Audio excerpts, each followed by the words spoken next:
출애굽기 뭐 성경의 두 번째 책이라는 것 모르시는 분은 없으실 것 같고요. 그렇죠?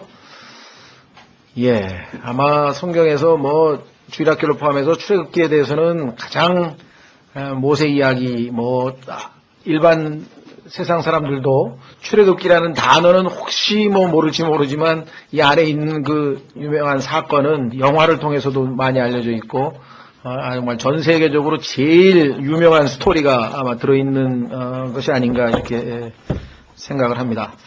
자, 출애굽기 공부하기 전에 우선 성경에 보면 구약 성경인데요, 이게 그리스도인이 아닌 사람들은 뭐 그런 질문하는 건 당연해요.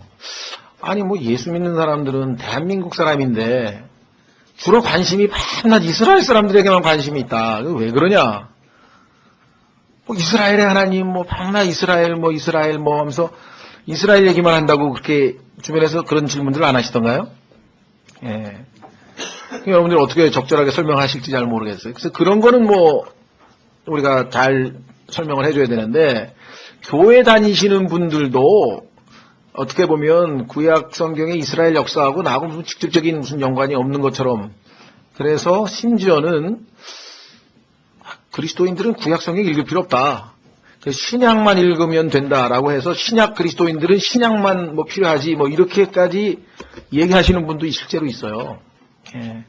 그래서 이건 상당히 아주 위험한 생각이고 또 성경적으로 옳지 않은 생각이죠. 예. 그래서 우리가 이 하나님의 창세 전부터 그러니까 영원 전부터 영원까지 전체적인 하나님의 계획을 우리가 쭉 볼 때 출애굽기가 갖는 그 아주 중요성은 뭐 아주 핵심적인 것이죠. 거기에 구속이라고 하는 그러니까 성경 전체의 그 구조가 하나님의 창조와 인간의 타락과 하나님의 구속과 회복이라고 하는 이 네 가지 사이클로 이루어져 있습니다. 이 네 단계로 지금 진행이 되고 있는데 구속이라고 하는 주제를 심층적으로 다루고 신약의 우리 그리스도인들이 구원받는 모형을 아주 정확하게 보여주고 있는 책이다 보니까 굉장히 중요하죠. 그래서 이 출애굽기라고 하는 책은 한마디로 하면은 우리가 구속의 책 이렇게 얘기를 합니다. 창세기는 기원의 책이라고 그러죠. 모든 것이 시작이 되는 거죠. 창조, 하늘과 땅도 시작이 됐고 인간도 시작이 됐고 죄도 시작이 됐고 모든 것들이 첫 출발지로서의 어떤 기원의 책이라고 한마디로 요약을 하면 출애굽기는 우리가 구속의 책이다. 그래서 창조, 타락은 창세기에 들어있고 구속은 출애굽기에 들어있다. 이게 우선 머릿속에 좀 집어넣으시고요. 이왕 우리가 성경을 공부하니까 구약 성경을 기록한 목적을 한번 확인을 한 다음에 우리가 구약 성경의 두 번째 책인 출애굽기를 올 한 해 공부를 할 텐데 우선 구약의 기록 목적 전에 더 넓게 하나님께서 성경 기록한 목적부터 좀 더 보려고 합니다. 성경 공부 왜 하냐 이게 하나님께서 성경을 기록한 목적을 정확하게 인식하고 그 목적에 부합되게 우리가 성경을 읽어가야 되기 때문에 이 목적을 다시 한번 확인하는 것은 아주 의미 있는 일이다. 아주 필요한 일이다. 맹목적으로 그냥 성경 파서 무조건 읽는 게 아니라 이 책을 쓰신 분이 왜 성경을 쓰셨는가, 왜 우리에게 주셨는가를 알고 공부하면 훨씬 더 우리가 이 공부하는데 초점을 맞출 수 있겠죠. 자, 디모데후서로 가겠습니다.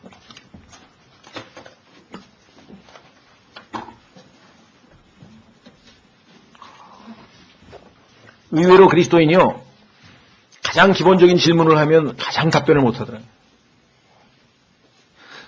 하나님이 인간 왜 만드셨습니까? 그렇게 딱 물어보니까 그리스도인들 답변하는 사람이 예? 그렇죠.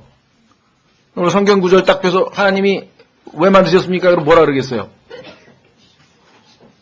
예. 우리 이제 공부를 많이 하시면, 요한계시록 4장 11절 펴보십시오. 딱 펴보니까 하나님께서 자신의 기쁨을 위하여 창조하셨다고 돼 있네요.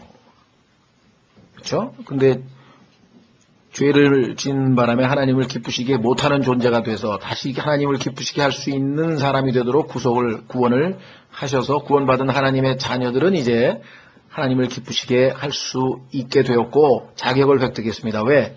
믿음이 없이는 하나님을 기쁘시게 못한다고 했는데 믿음을 이제 예수님을 믿는 순간에 believe 동사 믿는 순간에 faith 믿음을 선물로 받았으니까 이제 우리는 그 믿음을 가지고 하나님을 기쁘시게 할 수 있는 자격 요건이 갖추어진 셈이죠. 그렇죠?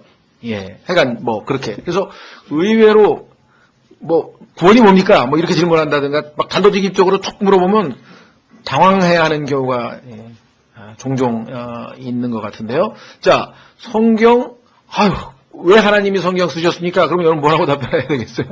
예, 그 성경 구절 우리가 잘 이미 익숙하게 아시겠지만 다시 한번 성경을 펴서 설명해 주는 거하고 여러분의 이 견해를 뭉뚱그려서 설명하는 거하고는 파워가 달라집니다. 제일 효과적인 거는 성경을 펴서 그 사람들은 성경 안 믿는 사람인데 안 믿는 사람들한테도요 성경을 펴서 읽히면 그 말씀이 때로는 그 사람에게 망치가 돼서 그 사람의 단단한 마음을 부숴버릴 수도 있거든요. 안 잊어버리고 머릿속에 팍 박히는 수가 있어요. 성경 구절을 직접 펴서 읽어주는 것이 아주 유용합니다. 자, 디모데후서 3장 찾으셨습니까? 예, 거기 보시면 15절 또 어린아이 때부터 내가 거룩한 성경 기록들을 알았나니 쭉 부모로부터 외할머니하고 어머니한테 배웠는데 이것들은 능히 너를 지혜롭게 하여 그리스도 예수님 안에 있는 믿음을 통해 구원에 이르게 하느니라. 그러니까 주일학교에 지금 있는 사람들 중에는 저희 교회도 마찬가지지만 구원 받은 사람이 있고 안 받은 사람이 있어요. 여기 지금 디모데처럼 아직 우리가 생각할 때는 다 머리로 안다 그러던데 머리로 아는 거하고 구원 받은 거하고 별개 문제죠. 그래서 여기 나와 있는 것처럼 꾸준히 가리키면은 어느 날 어느 순간에 그 어떤 한 지체의 한 사람의 마음이 하나님의 말씀과 반응을 일으키게 되고 그때 이제 구원은 발생하니까 여기도 지금 디모데가 처음 성경 공부하는 순간에 바로 구원받았다는 얘기가 아니라 진행 도중에 하나님께서 그를 지혜롭게 해서 결국은 구원을 얻게 됐다. 그래서 첫 번째 기록 목적이 나와 있고 두 번째 모든 성경 기록은 하나님의 영감으로 주신 것으로 교리와 책망과 바로잡음과 의로 교육하기에 유익하니 네 가지 목적인데요. 처음에는 교리를 배워야 됩니다. 늘 말씀드렸습니다만 이 교리 교육이 교회에서 안 이루어져서 오늘날 교회는 굉장히 허약한 겁니다. 교리 그러면 사람들이 딱 그거 신학교 가서 뭐 목사 될 사람이나 하는 거지 우리 같은 사람이 왜 교리 배우냐고 이런 답을 너무나 흔히 듣는 거예요. 마귀가 속여놓은 거예요. 교리는 여기 나와 있지만 거듭난 그리스도인에게 첫 번째로 필요한 거예요. 왜냐? 교리라고 하는 것은 어떤 특정한 주제에 대한 진리거든요. 구원에 관한 진리, 그걸 구원교리라 그래요. 종말에 관한 진리, 그건 종말교리라 그래요. 그걸 론이라고도 하죠. 종말론, 구원론. 하여간 그러면 어떤 것이 정확한 구원 방법인지를 알아야 될 거 아니에요. 무엇이 옳고 무엇이 그른 줄 알아야 될 거 아니에요. 무엇이 그렇고 무엇이 안 그러냐. 그걸 알아야 될 거 아니에요. 그 교리를 배워야 된다. 그게 진화론이 맞냐 창조론이 맞냐라고 하는 단순한 창조냐 진화냐라고 하는 기본적인 것부터 시작해가지고 구체적으로 구원은 어떻게 받고 행위는 왜 구원과 관계가 없고 구원받은 이후에는 왜 행위가 필요하고 뭐 이것까지 다 결국은 교리라고 하는 것은 마치 정말 모르겠어요. 이 세상에 어떤 어린아이가 유치원서부터 시작해서 요즘 뭐 유치원 전 교육도 있는지 모르겠는데 유아교육도 있잖아요. 애기들 막 뭐 태교서부터 시작해서 아예 쫙 해가지고 최소한도 요즘은 거의 막 한 80에서 90%가 대학을 다닌다니까. 요즘 그 우리나라의 실정이. 그러면 대학까지 20살에 이제 뭐 대학을 졸업한다고 치면 20년간의 준비 과정을 거쳐야 성인이 되는 거예요. 이 사회의 한 구성원으로서의 자격을 갖추는 거예요. 그렇잖아요. 그동안에 얼마나 많은 걸 배웁니까? 뭐 별의별 걸 다 배우잖아요. 그러니까 그리스도인도 지금 이 영적으로 하나님 앞에 어떤 그 성숙한 단계를려면은 그 처음부터 출발을 해야 되는데 하나님께서 처음에 가르쳐주고 싶은 게 뭐냐면 교리입니다. 왜냐하면 지금 무엇이 옳고 무엇이 그르고 무엇이 그렇고 이걸 전혀 모르는 거예요 지금 막. 그러니까 지금까지 내가 30살에 애니면 구원을 받았다. 그러면 30년 동안 내가 가지고 있는 생각 중에는 하나님의 말씀에 어긋나는 거짓을 사실이나 진리인 것처럼 옳은 것처럼 알고 있는 게 너무나 많아요. 그것들을 이 하나님의 말씀을 배움으로써 다 걷어내야 되는 거예요. 나 이게 맞는 줄 알았더니 아니네. 이게 맞는 줄 알았더니 아니네. 우리 누나는 너무너무 말솜씨가 좋아. 누나 목사 되세요. 그랬는데 아니네. 예를 들면 등등등등 그렇죠. 자기가 가지고 있는 것 중에서 성경하고 어긋나는 걸 다 이렇게 빼야 될 거 아니에요. 그렇죠? 어떤 분은 저는 교회를 만약에 다니게 되면 꼭 천주교회를 갈 거예요. 그래서 왜 그래 하니까 하고 이렇게 떡 받아 먹는 거 너무너무 멋있어요. 막 그런 사람도 있어요. 실제로 개신교 다니다가 간 이유가 미사 때 이거 동그란 밀떡 받아 먹는 그 순간에 정말 뭔 일이 벌어질 것 같아서 글로 갔다 그런 사람도 있더라고. 그런 것도 하여간 다 고쳐야 돼. 그러니까 30년이 됐든 40년이 됐든 20년이 됐든 10년이 됐든 간에 하여간 이 모든 것이 진리 아닌 거짓 옳지 않은 건 다 걸러내는 작업을 제일 먼저 하나님께서 일단 하셔야 되는 거예요. 근데 여기에서 이제 대부분의 사람들이 교회 생활을 그러니까 안 가르치고 왜? 이건 재미없는 작업이거든요. 힘든 작업이거든요. 우리나라에서 제일 고생하는 사람들이 누굴 것 같습니까? 초등학교서부터 학교 가야지, 학원 가야지, 뭐 과외 공부해야지, 뭐 해야지. 그런 것 좀 힘들잖아요. 이거 쉬운 일이 아니잖아요. 그래서 이 교리 공부라는 게 좀 힘들고 지루하더라도 반드시 거쳐야 될 것이고 그 교리를 쭉 배워가면 책망이 자동적으로 와요. 왜? 내가 틀렸구나. 이게 잘못됐구나. 하나님의 말씀에 의해서 지적을 받습니다. 그렇죠? 그러니까 지적받으면 그 다음에 어떻게 돼요? correction. 고쳐야지. 그렇죠? 고쳐야지 하는 사람은 계속 성장하고 이렇게까지 해야 되나? 하고 반항을 하거나 그건 성경 얘기고 내 생각은 또 다른데? 하고 자기 주장대로 하거나 뭔가 해가 아니야. 우리 목사님은 이렇게 얘기 안 하시던데? 방언을 받아야 된다 그러던데?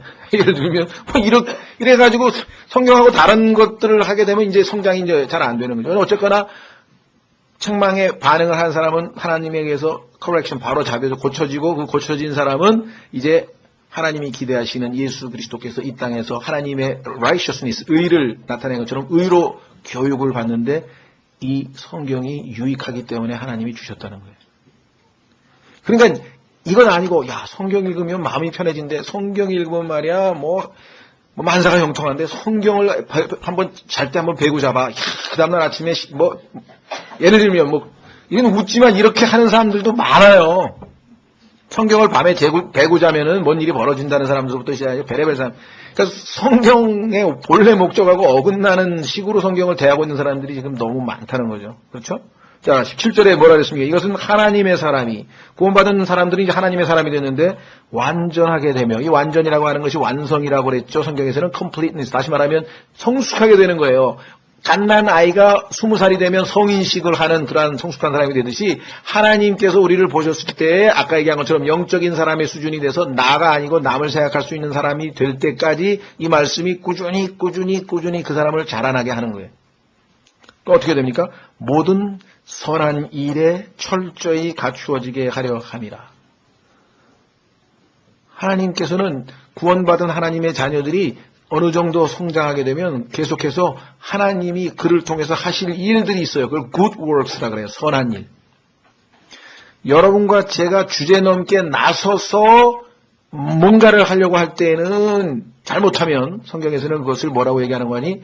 그리스도인이지만 하나님의 자녀이지만 육신의 죽은 행실을 한다 그랬어요. 육신의 죽은 행실을 할 수도 있고 아니면 하나님께서 나를 통해서 선한 일을 할 수도 있고 그리스도인인데 열심히 주님을 위해서 일을 하는데 그 일하는 주체가 나면 육신의 죽은 행실이고 나를 통해서 하나님이 하시는 거면 선한 일이고 이게 되는 거예요. 이런 걸 다 배워야 된다는 것이죠. 배워야 됩니다. 자, 하여간 그래서 다시 한번 여러분들에게 성경 기록의 목적을 여기 다시 한번 상기시켜드리고 그러면 구약 성경의 목적에 대해서는 조금 더 구체적으로 뭐라고 나와 있는지 한번 확인해 보겠습니다. 로마서 15장으로 가시면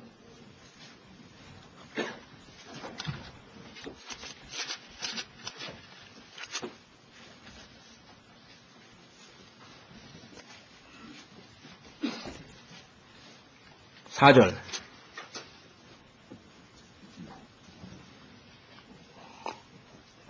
로마서가 기록될 당시에 당시까지는 구약 성경 밖에는 없었습니다. 4절 무엇이든지 전에 기록된 것은 구약 성경에 대한 언급이죠. 우리의 배움을 위하여 기록되었으니 자 그래서 우리는 이 말씀대로 배우기 위해서 지금 출애굽기를 공부하게 됐는데 이것은 우리가 성경 기록들이 주는 인내와 위로를 통해 소망을 가지게 하려 함이니라. 구약 성경에서 우리의 앞선 믿음의 사람들이 겪었던 그런 것들을 쭉 볼 때 이 땅에서 우리가 겪는 여러 가지 고통과 고난과 오해와 비방과 어떤 상황에서도 우리가 구약 성경이 우리에게 인내를 준다는 거예요. 성경을 많이 읽을수록 우리가 더 참는 능력이 생겨나겠죠. 그 다음에 위로. 만약에 여러분들이 극심한 고통에 시달릴 때 욥기를 읽으면서 당연히 위로를 받게 됩니다. 욥기를 읽으면요, 야, 이건 내가 고생하는 건 이거 아무것도 아니잖아. 난 지금 뭐 그렇게 되죠. 욥이 당한 그런 처지를 생각할 때, 그 불행을 볼 때, 고린도 후서도 마찬가지예요. 고린도 후서를 읽으면서 바울이 겪은 고난을 쭉 읽으면, 그래서 그 다음에 시편을 읽어보니까 막 하나님 앞에 난 죽을 지경이 됐다고 막 하소연하는 사람도 있어요. 그렇죠? 베드로전서에 보니까 이 고난에 대해서 하나님께서는 고난을 이겨낼 수 있는 방법은 뭐냐? 은혜예요. 그래서 베드로전서 5장 전체가 수학 공식처럼 고난 플러스 은혜, 영광 이렇게 돼 있어요. 그런데 고난을 은혜로 받지 못하면 어떻게 돼요? 좌절하든지 낙심하든지 막 괴로워하든지 하여간 실족하든지 타락하든지 이렇게. 그렇죠? 그래서 베드로전서 보통 우리가 고난 받으면 4개의 책을 주로 많이 추천하는 거예요. 시편을 보면 같은 심정으로 동병상련의 사람들이 많아. 나랑 비슷한 사람들이 하나님 앞에 막 속에 있는 걸 막 토로해내는, 고통을 막 토해내는 그런, 그래서 성경에 보면은 물 쏟듯이 하나님 앞에 마음을 쏟아놓는 것을 기도를 하거든요. 그 단어가 나와요. 다 쏟아놓겠다고, 내 마음에 있는 거를. 자, 그래서 여기 나와 있는 것처럼 소망을 가지게 하려 합니다. 이 사람들이 그런 극심한 고통에서 지지 아니하고 하나님의 응답하심으로, 신실하심으로 결국은 다 극복하고 최종적으로 하나님께 영광을 돌렸구나. 우리도 소망이 생기는 거죠. 그렇죠? 자, 그 다음에 고린도전서 10장으로 가시면 우리에게 또한 경고도 해야 됩니다. 훈계.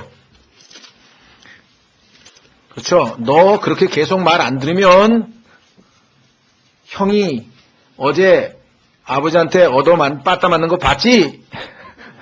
너도 맞는 거야. 이렇게 되는 거죠.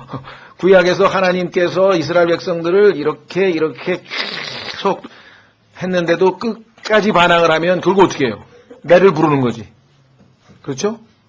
그래서 우리도 하여금 하나님으로부터 쓸데없는 매를 안 받으려면 빨리 내가 마음을 완악하게 하지 말고 겸손하게 회개하고 돌아서야 되겠다. 이거를 훈계하기 위해서 기록했다라고 써 있어요. 자, 고린도전서 10장. 그러니까 벌써 로마서 15장 4절 말씀만 있었으면 내가 출애굽기 열심히 배우려고 그랬는데 훈계, 경고, 이것도 뭔가 좀 조짐이 좀 어째 암울해지는 것 같은데 하고 성경 공부할 마음을 접으신 분이 계실 것 같지 잘 모르겠는데, 자, 고린도전서 10장 보십시오. 1절부터 또한 형제들아 나는 이것을 너희가 모르기를 원치 아니하노니. 성경에 보면요 참 이런 표현이 많이 나와요. 알기를 원한다 이렇게 안 하고 모르기를 원치 아니한다. 바울도 기록하기를 나는 대도시 출신이거든 하면서 이렇게 안 하고 나의 고향 다소는 그리 작지 아니하는 도시로서 이런 식으로.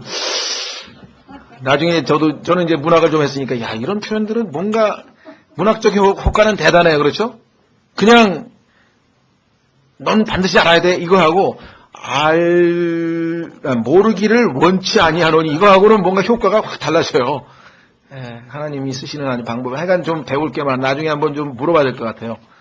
누가 성경을 문학적으로 접근해서 좀 문학적인 것들도 많이 공부를 해놨는데, 이게 대부분 좀 거듭난 그리스도인으로서 좀 성경적 베이스가 있는 사람이 좀 하면 좋은데, 그렇지 않은 사람들이 했기 때문에 제가 자신이 없는 거예요. 왜냐하면 여기에 또 뭔가 누룩이 들어가 있는 거 아닌가 싶어서 제가 접근을 하려다가 이제 참조만 하고만 하는데, 어쨌거나 성경은 다양한 각도로 접근할 수 있습니다. 그렇죠? 예. 자, 곧 우리 조상들이 다 구름 아래 있고 모두 바다를 지나가며 모두가 구름과 바다 속에서 모세에게로 침례를 받고, 그러면 홍해로 들어간 게 그 침례하고 연관이 되네? 모두가 같은 영적 음식을 먹으며, 하늘에서 내려온 만나가 그냥 만나. 꿀과자죠, 꿀과자. 이스라엘 백성들은 아마 하나님 앞에 불만이 있었나 봐. 뭘 이런 걸 다 주시냐 그래가지고 이게 뭐야? 만나야란 의미가 만나가 뭐냐면 이게 뭐야? 이게 뭐야? 하나님 앞에 그 마음에 안 드는 걸 줬다 그런 소리인지 잘 모르겠습니다만 그러니까 이름 자체가 그런 의미예요. 근데 영적 음식이야 그게. 그래서 우리가 하나님의 말씀이 만나로 예표되는 거예요. 하늘에서 내려오는 음식이었죠. 그 다음에 4절에 모두가 같은 영적 음료를 마셨느니라. 이 목말라 죽는다고 난리쳤을 때 하나님께서 반석을 그 막대기로 지팡이로 내리치라고 했을 때 거기에서 생명수가 솟아나왔죠. 그들이 자기들을 따라가던 영적 반석으로부터 마셨는데 그 반석은 그리스도였느니라. 이제 출애굽기에 보면요 이와 같이 예표적인 교훈이 어마어마하게 숨어져 있어요.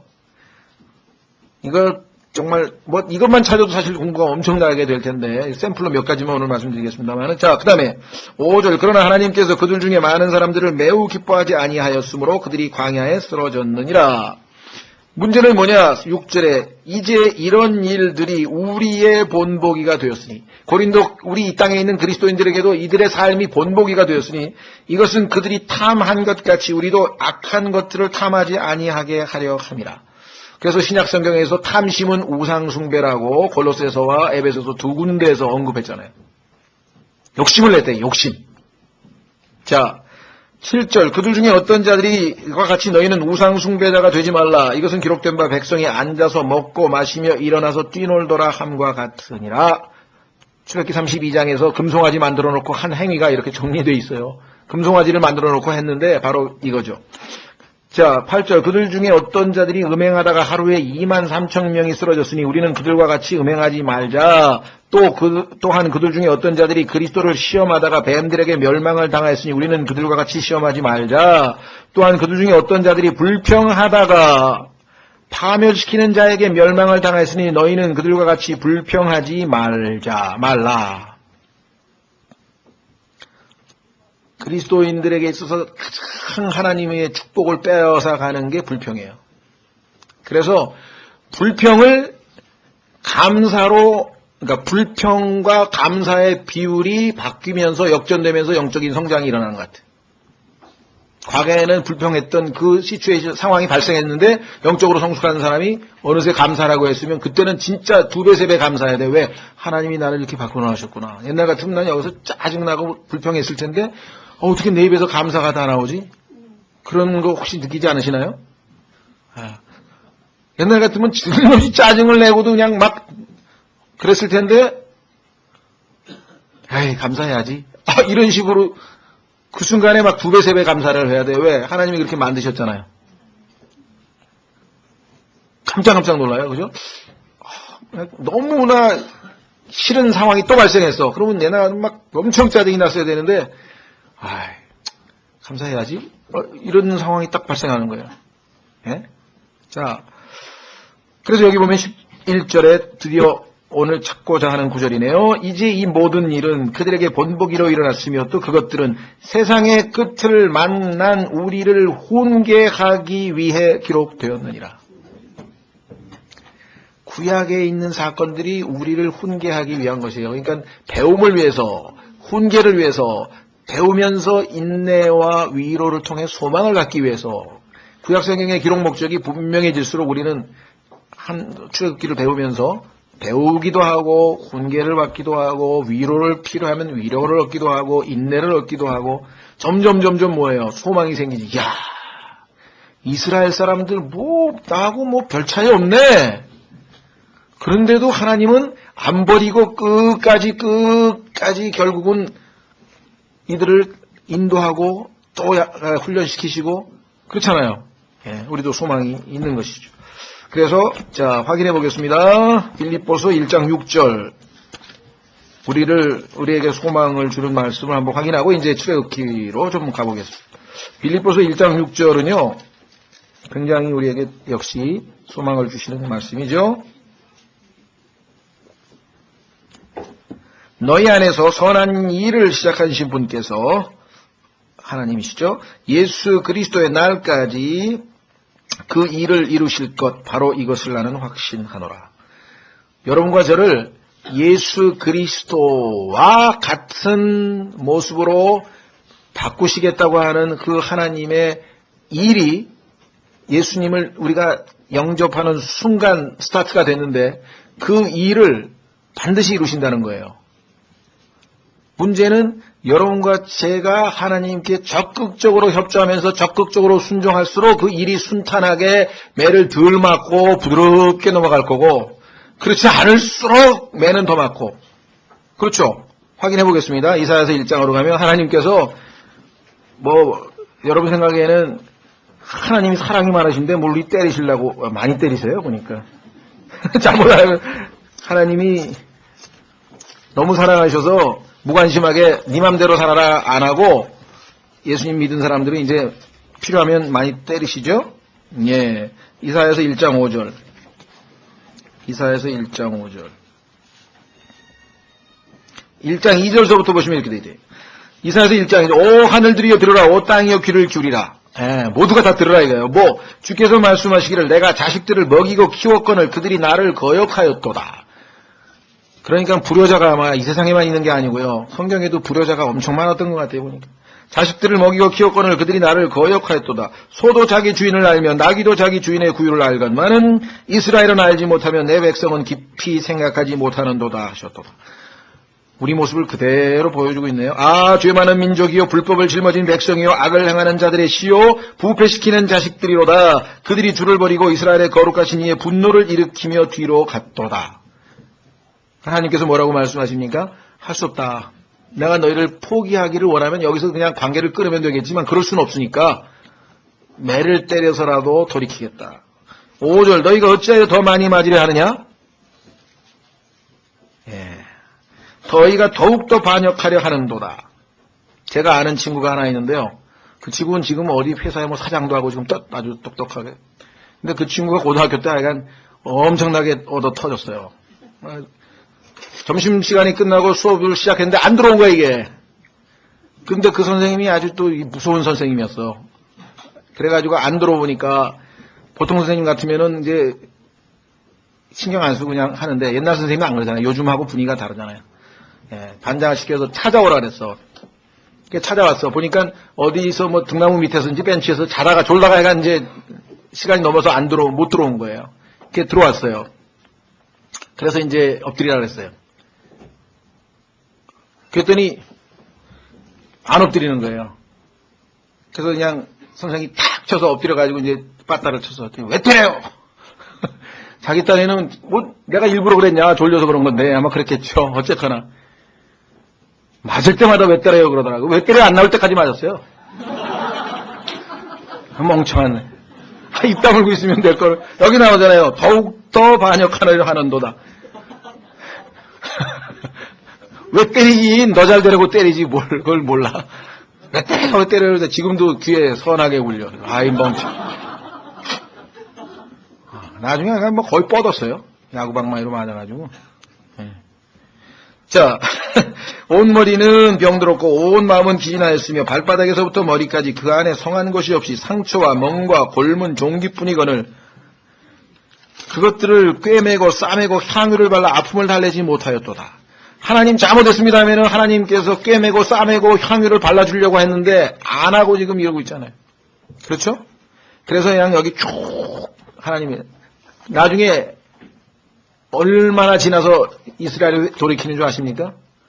예, 여러분 아시다시피 이스라엘은 예수 그리스도의 재림 직전에 돌이키는 거예요. 자, 호세아서로 갑니다. 서론이 좀 기네요. 호세아서에 가면 이스라엘 사람들이 하나님의 음성이 아주 뒤늦게 참 너무나 늦게 이제 알아들었어. 그래서 뭐라고 얘기하냐면 호세아서 6장으로 가시면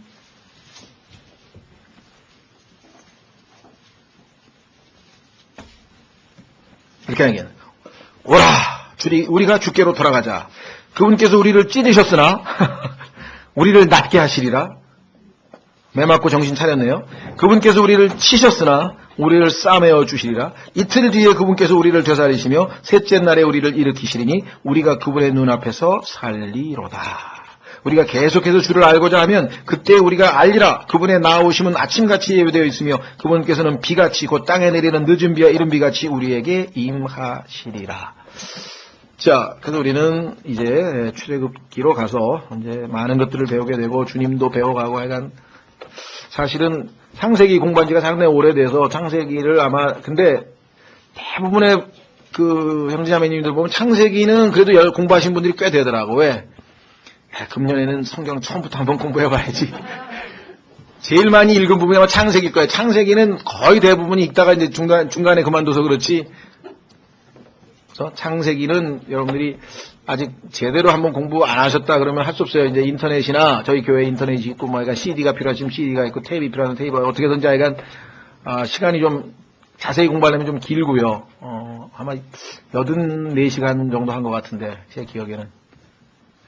그러니까 하루에 10시간만 들으면 어떻게 됩니까? 열흘이면 들어요. 하루에 10시간씩 들으면 열흘이면 들어요. 지금 하루에 12시간씩 듣는 분 제가 알고 있는데 아이고 막 계속 잠도 안 자면서 지금 공부하고 계신 분이 계시더라고요.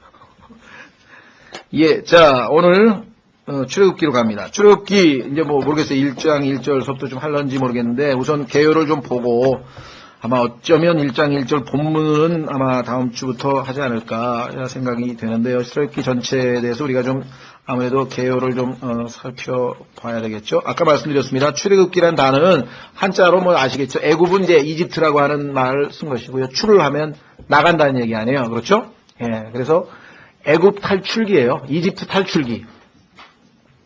그런데 이집트는 성경에서 보니까 세상과 세상의 제도를 예표하고 있잖아요. 그렇죠?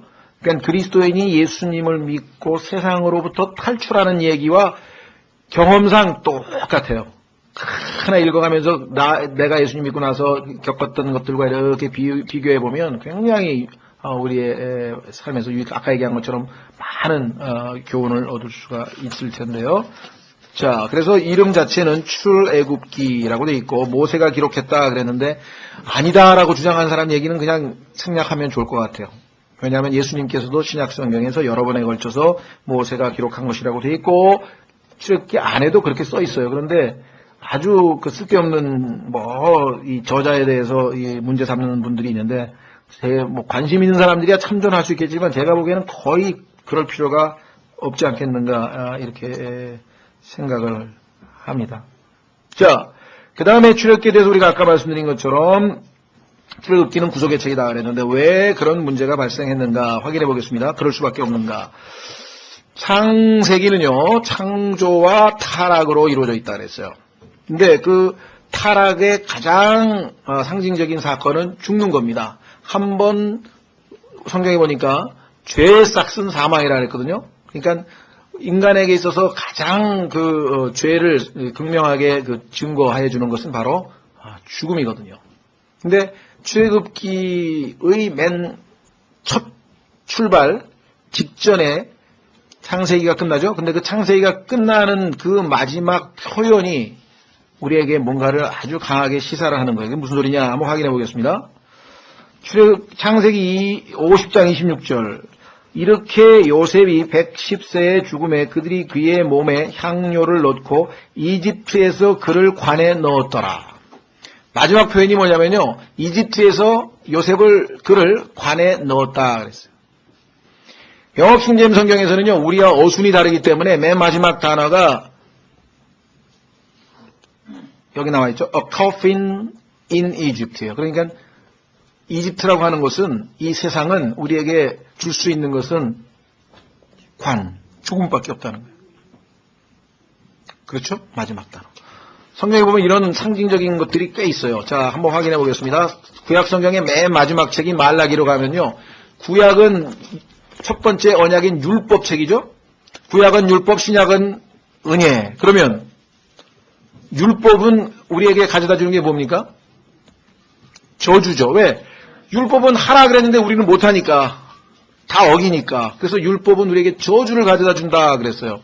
그래서 구약 성경이 맨 마지막 단어가 역시 저주예요. 아주 하나님께서는 우리에게 그렇구나 라고 하는 것을 우리에게 보여주죠. 한번 확인해 보겠습니다. 물론 우리말로는 이제 어순이 조금 달라지겠지만 영어 단어에 보면 저주란 단어가 극명하게 딱 마지막 구약을 마무리 짓는 단어로 성경에 기록되어 있습니다. 창세기는 이집트에서의 관, 다음에 말라기는 아시다시피 뭐라고 되어 있습니까? 네, 저주. curse with a curse. 율법은 우리에게 저주를 가져온다. 자, 다시 돌아가서 이제 출애굽기에 대해서 개요들 몇 가지만 좀 말씀을 드리려고 하는데요. 첫 번째가 뭐라고 되어 있냐면요. 출애굽기의 첫 번째가 우리말로는 이제 야곱과 함께 각각 자기 집안들을 데리고 이집트로 들어간 이스라엘의 자손들의 이름은 이러하니라. 이렇게 되어 있죠. 그런데 히브리어 성경도 그렇고 영어 성경도 그렇고 이 표현이 이 출애굽기의 첫 번째 단어는 뭐냐면요. 여기 나와 있는 것처럼 여기는 now라고 그랬는데 히브리 성경에는 and라고 그랬는데 그리고라고 하는 거예요. 그런데 이제 우리를 이제로 번역했죠. 이제 이것들이 이스라엘 자손들의 이름이더라. 그러니까 이것이 누구누구의 이름입니다. 그래서 이름이라고 하는 표현이 제일 처음에 나와요. 성경에서 이름이 갖는 중요성에 대해서 얼마만큼 여러분들이 인식하고 있는지 모르겠어요. 예수님께서 이 사람들에게 내가 아버지의 이름을 나타내 주었습니다. 이 사람들은 특별한 사람들입니다. 그래서 내가 이 사람들을 위해서 기도하겠습니다. 아버지의 이름을 나타내 주지 않은 사람들하고 나타내 준 사람하고 엄청난 차이가 있는 거예요. 모세가 이스라엘 백성이 하나님 이름이 뭐냐 그러면 내가 뭐라고 답해야 되니까. 그렇죠? 우리는 뭐예요? 천하에 구원받을 다른 이름을 준 적이 없다 그랬죠? 이름. 그 이름을 믿는 자, 이름은 그 분의 인격 전체를 총괄하는 거예요. 그렇죠? 이명박, 그럼 벌써 그냥 쫙 나오잖아요. 그 사람 뭐 어렸을 때 뭐 고행해가지고 뭐를 해가지고 그 다음에 뭐 현대건설에 들어가서 뭐 입지전적으로 그냥 뭐 출세를 하고 뭐를 하고 그 다음에 뭐를 하고 해서 드디어 서울시장을 하고 막 그 사람의 업적서부터, 그 사람의 성품서부터, 그 사람의 뭐 스타일서부터 그냥 그걸 다 포함하는 거잖아요. 이름 하나가. 그렇죠? 예. 그래서 송명희 시인은 예수 그 이름이라고 하는 유명한 시를 썼죠. 예수 그 이름. 예수라는 이름 자체 안에 얼마나, 그런데 그 예수님은 그 이름 하나로도 부족해가지고 이름과 그 다음에 칭호, 타이틀, 이름과 타이틀은 조금 뭐 하여간 이명박은 이름이고 대통령은 이제 타이틀인데요. 예수님에 관련된 이름과 타이틀이 성경에서 100가지가 넘어요. 그래서 저희가 매달 첫째 주에 예수님의 이름들과 타이틀, 칭호라고 하는 걸로 해서 그 주의 만찬 예배를 거의 2년, 3년 했잖아요. 100개를 했으니까. 얼마나만큼 많은지 한번 생각해 보세요. 자, 근데 왜 이름이 나왔을까? 출애굽기는 구속의 책이라 그랬죠? 구속은 사람들이 구속의 대상이잖아요. 그래서 여러분과 제가 하나님의 생명의 책에 그 이름이 기록되어 있다 그랬죠? 예수님 뭐라 그랬어요? 우리가 가가지고 쥐야 하고 막 그냥 마귀도 쫓아내고 그냥 막 병도 고치고 엄청나게 큰 사역을 하고 돌아왔다 그러니까 예수님께서 그러한 걸로 기뻐하지 말고 너희 이름이 하늘에 기록되어 있는 것으로 기뻐하라. 그렇죠? 빌립보서에도 보면은 그 형제들 잘해줘라. 왜? 그 형제들, 그 동료들, 그들의 이름이 생명의 책에 기록되어 있느니라. 함부로 대할 사람들이 안 된다. 여러분 옆에 있는 마음에 좀 안 드는 형제들, 이 생명의 책에 이름이 기록되어 있기 때문에 할 수 없이 잘해줘야 돼. 나중에 다 만날 사람들이. 네?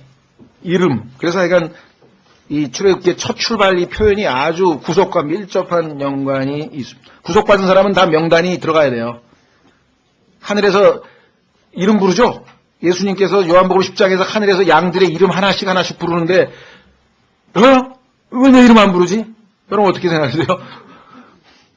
그러면 뭐 교회 다닌 것부터 시작해가지고 헌금 낸 거 다 말짱 도루묵이에요.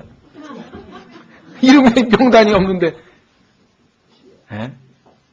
하늘에서 자기 이름 안 불러서 구원받은 사람 얘기해드렸어요? 그 사람 이름이 아마 윌리엄 래얼프 주니어인가 그런데요. 밤에 잠을 자는데 어린애가 2층에서, 미국이니까, 꿈속에서 휴가가 발생했어. 명단을 부르는 거야. 로버트! 래얼프 주니어! 근데 그냥 자기 부르는 줄 알고, 여기요! 히어! 영어로 히어인데, 저요! 자기가 이제 올라가려고 막, 그런데, 너는 윌리엄 래얼프 주니어인데, 난 지금 로버트 랄프 주니어 불렀는데 너 명단에 없어? 그래가지고 그냥 막 식은땀 흘리면서 깼어요. 뭐 했게요? 회개하고 그 순간 엎드려서 그냥 바로 예수님 믿었어요. 그리고 부모님 깨워가지고 나 구원받았다고. 나 휴거 된다고 이제. 명단에 들어갔다고. 예, 그만큼 그게 아마 어디서 설교를 들었는지 친구한테 휴거 얘기를 들었는지 아니면 뭐 했든지 영화를 봤든지 뭔가 약간 저절로는 안 했을 거란 말이에요. 누군가가 자극을 줬을 거 아니에요. 그러니까 여러분들도 자꾸만 휴거 얘기도 하고 너 오늘 밤에 잘하면 휴거 명단에 이름 안 부를 수도 있어. 하나님이 정말 오묘하신 것 같아요. 별 희한한 방식으로 구원받는데 어떤 사람은 목사가 자기가 구원을 못 받았었는데 어느 날 감동을 받아가지고 여러분 믿음으로 구원받아야 됩니다. 하다가 구원받았어. 그래가지고 오늘 이 순간 죄송합니다. 제가 오늘 구원받았습니다. 구원간증까지 했대. 그리고 우리가 볼 때는 그게 가능한 건데 실제로 있었던 일이라는데 어떡하겠어요. 별일이 다 벌어지죠. 참 이건 정말 상상을 초월하는 일인데 어쨌거나 이름이라는 게 그만큼 중요하다는 거. 예. 자, 그럼 이름 석자를 걸고 이런 우리도 자주 얘기하죠. 자, 그 다음에 출애굽기 우리가 알아야 될 것은 뭐냐면요. 하나님께서 아브라함을 불러서 유대 민족을 키우시기 시작하는데 그때는 아직은 민족이 아닙니다. 한 가정을 불렀어요. 근데 그게 조금씩 해서 70명의 부족을 이룬 상태에서 출애굽기 시작이 돼요. 여기 70명 나왔죠. 그런데 외국 식민지에 가서 그 70명이 이 어려운 상황에서 어떻게 나중에 뭐 정확한 숫자는 안 나와 있는데 남자만 60만 명이니까 부인들하고 애들하고 치면 최소 200만 정도를 지금 뭐 200만에 300만이라고 이제 출애굽 인원을 얘기하는데 그만큼 하나님께서 이제 키우신 거죠. 그래서 하나님께서는 이들을 한 민족으로 키우기 위한 소위 말하면 훈련장으로 사용한 것이 이 애굽이었어요. 그래서 드디어 네이션이란 말이 민족이라고 하는 표현이 성경에 나옵니다. 한번 확인해 보겠습니다. 출애굽기 19장으로 가겠습니다.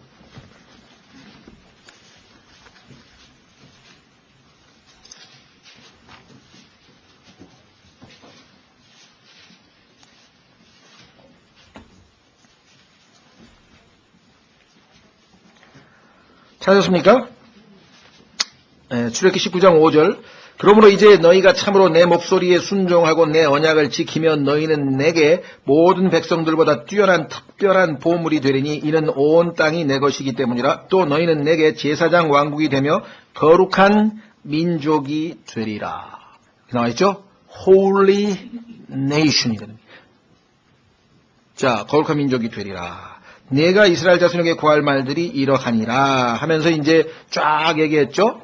그 이제 드디어 20장에서 율법을 주시는 장면이 나오는데요. 자, 민수기 23장 9절로 가면 하나님께서 이스라엘은 민족들 중에 하나로 간주하지 않겠다 그런 얘기를 해요. 그러니까 하나님께서 거룩한 민족이라고 했을 때에는 이방 민족들하고는 따로 떼어놨다는 뜻이에요. 무슨 말이 되겠어요? 그러니까 이 세상의 민족이 한 200개, 지금 현재 뭐 우리 이 땅에 뭐 한 300개 된다고 치면 그 중에서 한 민족, 이스라엘만 따로 떼어내서 이 민족들하고 동일하게 취급 안 하고 따로 떼어넣어서 하나님만을 섬기도록 이렇게 특권을 베푸셨다. 이게 선민이죠. 선택했다는 얘기예요. 자, 신명기 23장 찾으셨습니까? 신명기래. 민수기. 제가 민수기라 그랬죠? 맞아요. 죄송합니다. 민수기 23장 9절 보시면 뭐라고 얘기하나 보세요.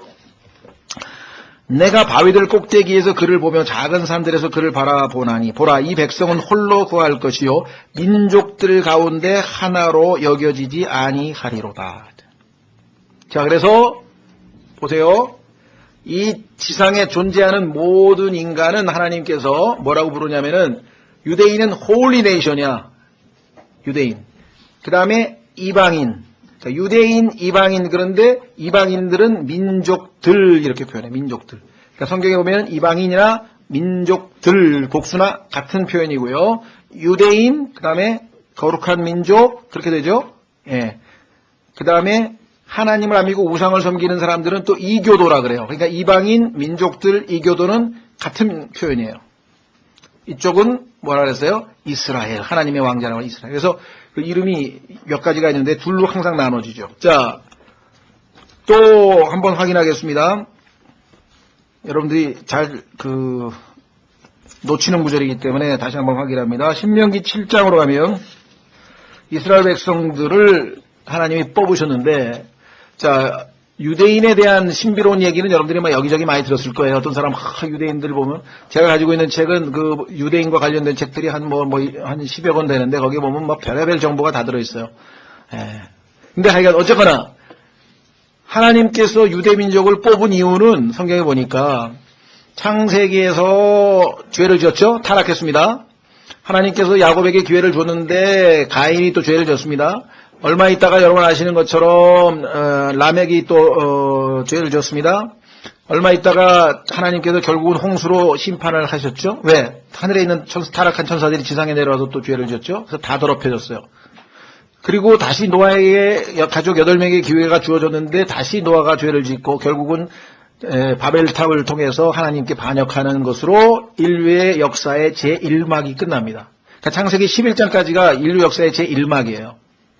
그럼 제2막은 어떻게 하냐? 그러니까 하나님께서 계획을 바꾸셔서 어떻게 이 우주를 경영하려고 하느냐. 그 경영 방침을 우리가 경륜이라고 그래요. 하나님의 경륜이 어떤 식으로 바뀌냐.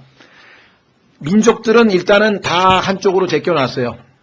생각해 보니까 일단 내버려뒀어. 원하는 대로 마음대로 살라고. 그 다음에 그 민족들 중에서 지금 여기 나와 있는 이스라엘 민족을 하나 뽑았어. 그렇죠?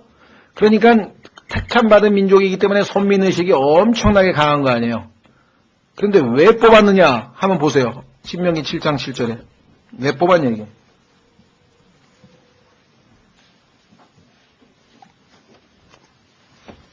찾으셨습니까? 예. 주께서 너희를 친히 사랑하시고 너희를 택하신 것은 너희가 다른 백성보다 수가 더 많기 때문이 아니니라. 너희는 모든 백성들 중에서 수가 가장 적으니라. 여러분들 이해가 되세요? 가장 적으니라. 옛날에는 숫자가 많으면 그 나라가 강국이죠. 그렇죠?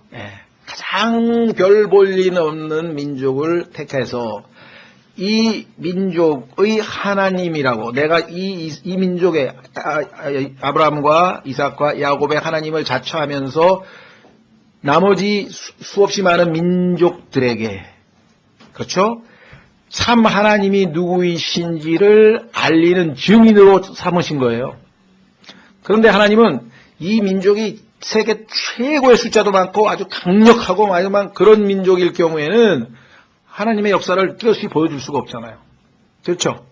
하나님께서 이 민족을 통해서 바다의 모래같이 하늘의 별같이 아주 많은 축복을 많은 큰 민족으로 great nation, 큰 민족으로 만들겠다고 하나님이 말씀하셨는데 첫 번째 아브라함이 바로 그 조상이잖아요. 근데 아브라함의 부인은 뭡니까? 불임이죠. 애기 못 낳아요. 이삭의 부인 애기 못 낳아요. 그럼 왜 애기 못 낳는 사람만 골라가지고 하나님이 바다의 모래같이 하늘에 이유가 뭐예요? 사람이 한 것이 아니라 하나님이 하셨다는 것을 보여주기 위해서. 그래서 제일 형편없는 민족을 고른 거예요. 그런데 이 자신들의 처지를 생각 안 하고 선민이라 그러면서 그냥 그 이방인들을 다 개취급을 하면서 우리 같은 민족이 어디냐 그러면서 막 율법을 받았다 그러고 우리는 모세가 있다 그러고 우리는 성막이 있다 그러고 우리는 구름기둥 불기둥이 있다 그러고 막 얼마나 이게 자신들의 신분을 올챙이 개구리가 올챙이 적 시절 모르는 그런 짓을 했는가. 지금도 얼마나 그렇죠? 예, 그래서 하나님께서 유대인에게 부여하신 임무의 첫 번째는 이것이고 두 번째는 성경에 보니까 하나님의 말씀을 맡긴 거예요. 그래서 유대인들은 약간 성경 그 기록관, 서기관이요. 성경 기록관이 그 성경 기록할 때 아마 그 에피소드를 보면요. 얼마나 철저하게 그 양피지에다가 기록해. 주님의 이름이 나오면 가서 목욕 재개하고 막 하여간 온갖 그 종교의식에 관한 아마 유대인들을 따라갈 자가 없죠. 그죠? 구약의 레위기 보세요. 그 복잡한 그 예법. 그런 모든 걸 총동원해가지고 성경을 기록해서 보존할 수 있는 민족으로 삼으신 거예요. 그렇죠? 그 다음에 메시아가 탄생할 민족으로 삼으신 거죠. 그래서 유대인에게 있어서 그 이외에 여러 가지가 핵심적으로 이 세 가지가 바로 하나님께서 유대인을 택했는데 그 밑바닥 작업을 이 출애굽기에서 하시는 거예요.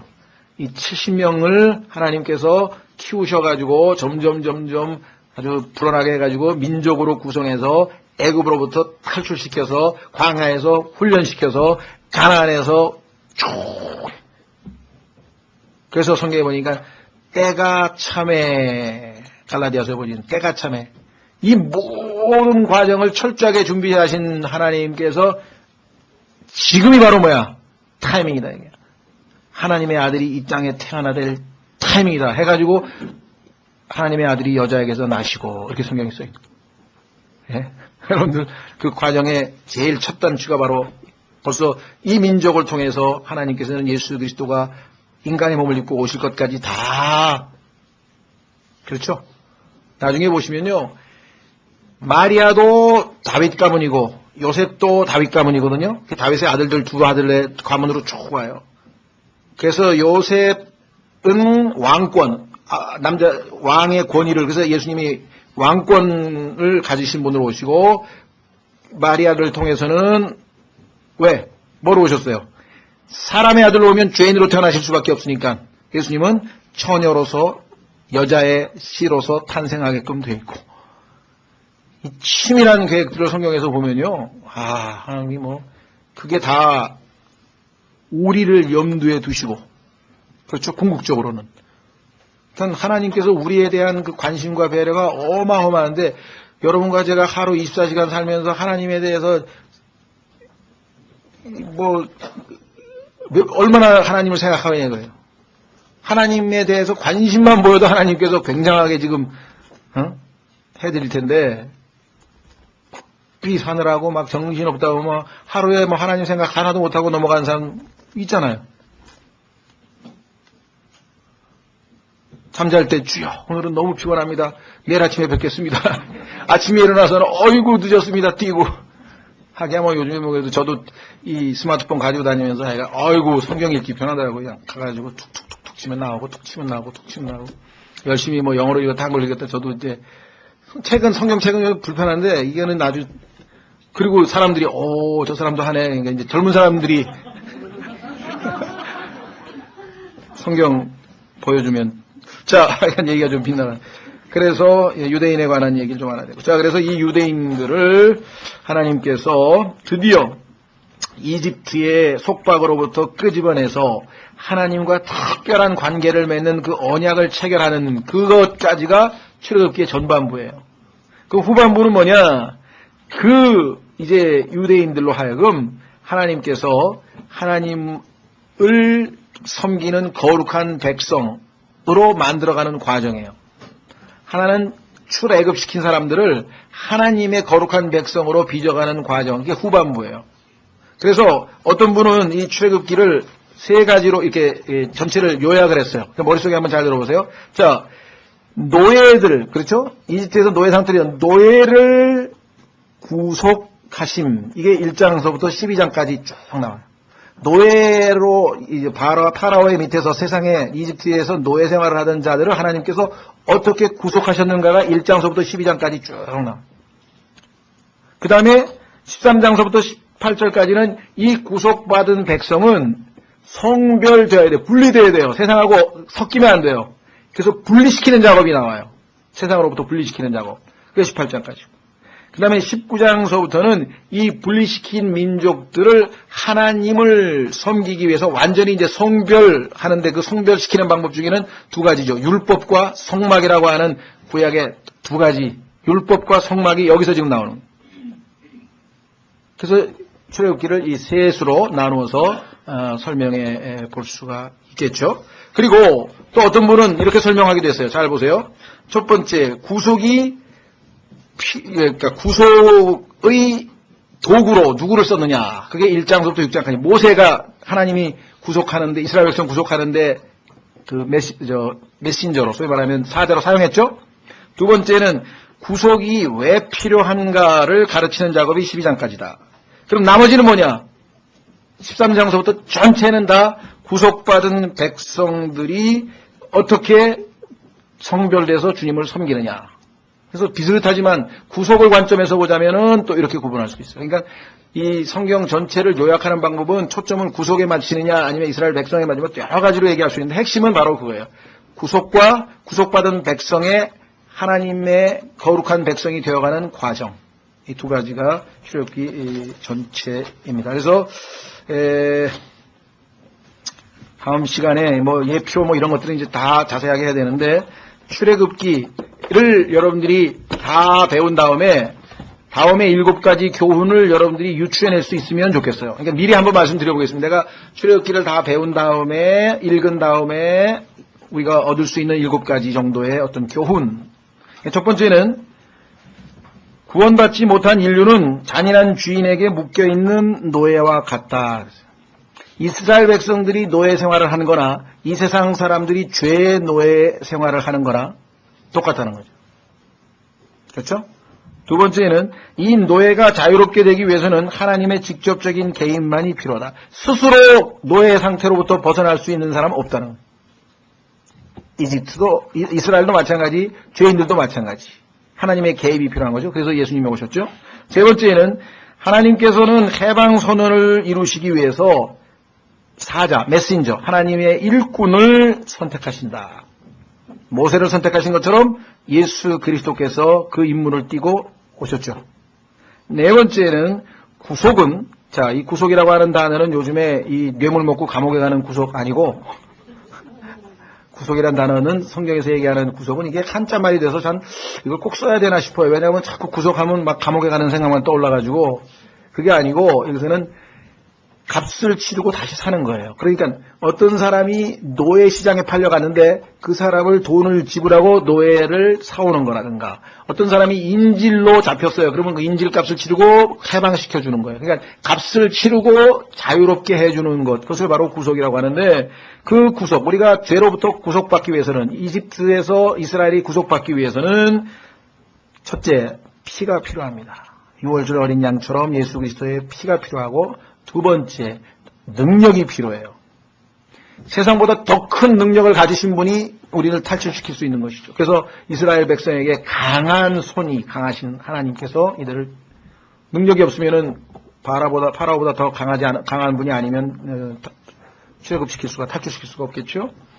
다섯 번째는 구속받은 사람과 세상 제도 사이에는 어떤 타협도 있을 수 없다. 여러분들 이제 성경을 공부하면서 보면요, 파라오가 하나님 앞에 이스라엘 백성들이 예배를 드려야 된다고 보내달라고 모세를 시켜서 하나님이 갔더니 자꾸 술수를 부립니다. 그렇죠? 네. 처음에는 절대로 안 된다 그랬다가 이제 자꾸 10가지 재앙 중에서 1가지, 2가지 재앙을 당하니까 이제 도저히 안 되겠으니까 할 수 없이 이제 가긴 가되 너희만 가라. 애들하고 짐승은 다 놔두고 가라. 뭐 이랬다가 좀 있다가 뭐 애들만 데리고 가라. 뭐 짐승은 좀 놔두고 가라 했다가 하면서 계속 결국은 안 놔주려고 하는 그런 거죠. 근데 거기에 한 번이라도 타협하면 결국은 거룩하신 하나님을 섬길 수 있는 기회는 놓치는 거죠. 여섯 번째는 구속받은 것은 앞으로 다가올 인생의 시련들과 시험들의 시작일 뿐이다. 여기에서 이제 많은 그리스도인이 구원을 완성이라고 생각하는 사람들이 너무나 많아요. 우리나라에서 구원파의 치명적인 약점은 구원을 완성으로 생각합니다. 구원은 과정이 아니에요. 구원은 물론 내가 이 세상에 살면서 고난도 당하고 뭐 일도 안 풀리고 뭐 어떤 사람은 뭐 이런 나름대로의 인생의 굴곡이 있다가 어느 날 누가 복음을 전했을 때 예수님을 믿기도 하고, 어떤 사람은 뭐 본인 스스로가 직접 하나님하고 기도하다가 뭐 만나서 어쨌든 간에 그런 과정을 있을 수 있지만, 구원 자체는 한순간에 이루어지는 거예요. 마음을 믿는다고 하는 순간에, 결단하는 순간에 순간적으로 이루어지는 것인데, 그거는 아시다시피 향후 우리가 하나님의 아들로서 마치 엄마 뱃속에서 태어난 아기가 인생을 시작하는 거죠. 완성이 아니잖아요. 그런데 이 구원파는 구원을 완성인 것으로 생각해서 이제 더 이상 할 게 없는 거야. 그러니까 다른 사람도 다 구원받게 하는 어떤 그 구령이라고 하는 유일한 목적 하나만 남는 거예요. 그래서 성경을 잘못 읽은 거죠. 성경에서는 첫 시작일 뿐이죠. 이스라엘 백성도 지금 구속받은 다음에 우리가 읽어보면 얼마나 많은 일이 벌어졌습니까? 벌써부터 누가 쫓아옵니까? 예, 파라오가 뒤쫓아와가지고서는 그 다음에 또 가다가 어떤 일이 벌어졌습니까? 그 물이 없어가지고 이제 또 그 다음에 이제 굶는다고 또 난리치고 그 다음에 또 뭐 전쟁하면서 또 문제 생기고 또 안에서 막 왜 모세 혼자 너만 뭐 그러냐고 또 이제 막 그 권위 영적 권위에 대한 다툼 벌이고 해서 막 온갖 일들이 다 벌어지는데요. 신약의 교회에서는 이와 같은 구체적인 사례가 없어요. 오히려 구약을 읽으면 교회 생활 안에서의 구체적인 사례들이 다 나오고 그래서 사도행전에 보면 이것을 광야에 있는 교회라고 했어요. 광야 교회라는 이름을 붙여요. 이 교회예요. 교회 생활의 모습이 이게 지금 다 똑같이. 자, 그 다음에 마지막 한 가지. 하나님께서는 변하지 않는 절대적인 거룩의 기준을 가지고 계신다. 하나님의 기준에 미치지 못하면 계속해서 우리가 고통을 당하게 됩니다. 그래서 하나님의 거룩한 기준은 하나님의 말씀이고 또 이스라엘에게는 율법이었고 우리에게는 기록된 하나님의 말씀이겠죠. 그래서 이것에 어긋나게 되면 타협을 하게 되면 결국은 우리가 다 거기에 대한 대가는 치르게 돼 있어요. 그 순간에는 살짝 넘어간 것 같지만 아닙니다. 반드시 그 책임에 대한 것을 묻게 돼 있어요. 그래서 피할 게 아니라 하나님의 거룩의 기준을 우리가 항상 기준으로 삼아서 신앙생활에 있어서 결정을 내리든 뭘 하든. 자, 그래서 오늘 이 성경 출애굽기를 배우게 되면 우리가 한 이 정도의 교훈을 얻게 될 것이다 이렇게 생각을 하고요. 이제 구체적인 내용은 다음 시간에 1장 1절서부터 한 구절씩 읽어가면서 강해를 하면서 필요한 것들은 보완해 나가도록 하겠습니다. 여러분들도 이미 많이 읽어보셨겠지만 이번 기회에 다시 예정은 아마 한 타임에 한 장 정도 또는 빠르면 뭐 뒤에 성막 같은 부분은 2장 정도 이렇게 나갈 거니까 미리미리 한 2장 정도를 읽어오시면 2챕터씩 정도 읽어오시면 아마 올 한 해 출애굽기를 배우실 것 같아요. 다 같이 일어나셔서